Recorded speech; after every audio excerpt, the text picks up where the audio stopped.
5 seconds. Start.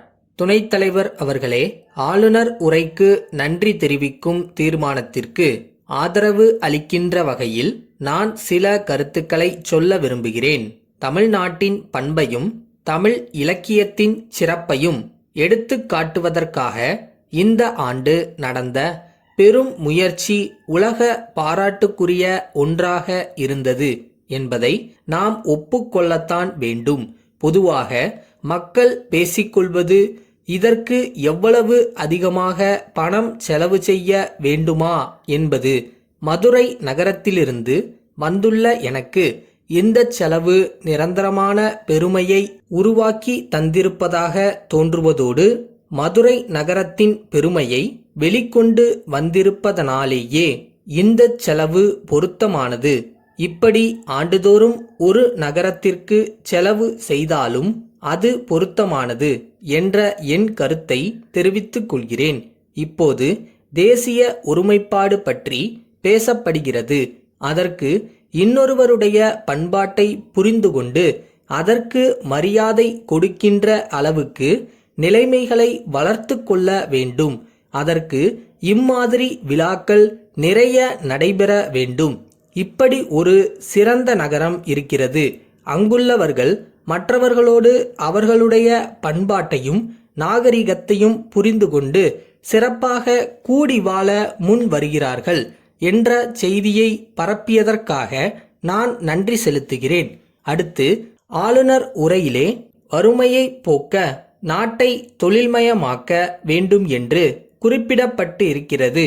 இந்த கருத்து முன்னாலே சொல்லப்பட்ட கருத்தாக இருந்தாலும் மறுபடியும் வலியுறுத்தப்பட்டிருக்கிறது.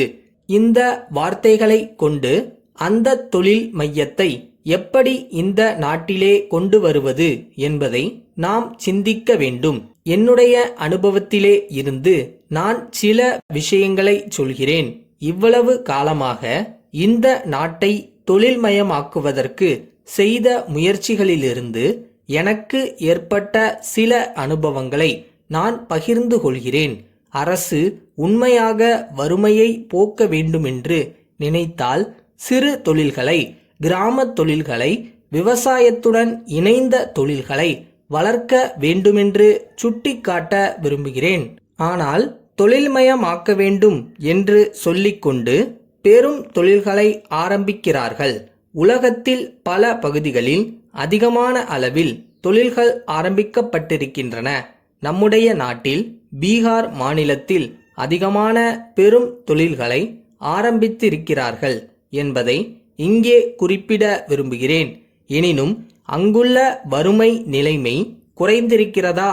நம்முடைய நாடும் கடந்த 20 ஆண்டு காலத்திலே கீழ் நிலையில் இருந்து மேல் நிலைக்கு உயர்ந்திருக்கிறது என்பதை யாரும் மறுக்க முடியாது. இருந்தபோதிலும் வறுமை கோட்டுக்கு கீழே இருப்பவர்களின் எண்ணிக்கையும் கொஞ்சம் அதிகமாகத்தான் போய்கொண்டிருக்கிறது என்று ஒவ்வொரு 5 ஆண்டு திட்டம் முடியும் போதும் சொல்கிறார்கள். உலகத்தின் பார்வையில் அடிமட்டத்தில் இருந்த நம் நாடு இன்றைக்கு 11ஆம் இடத்தில் இருக்கிறது என்பதை எண்ணி பார்க்கும்போது வறுமையை ஒழிப்பதில் நாம் ஏன் முன்னேறவில்லை என்று சொன்னால் அதற்கு காரணம் நம் நாட்டில் கிராமங்கள் இன்னும் முன்னேறாததுதான்.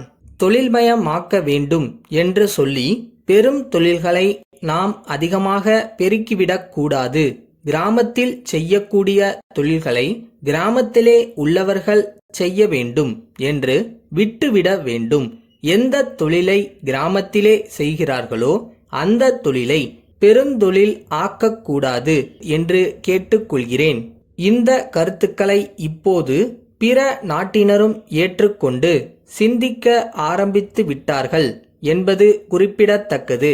இப்போது உள்ள சிறு தொழில்களையும் கைத்தொழில்களையும் எடுத்துக்கொண்டால் இப்பொழுது இருக்கும் நிலையிலேயே நவீன கருவிகளை உபயோகப்படுத்தி எப்படி உற்பத்தியை பெருக்க வேண்டும் என்றுதான் நாம் சிந்திக்க வேண்டும்.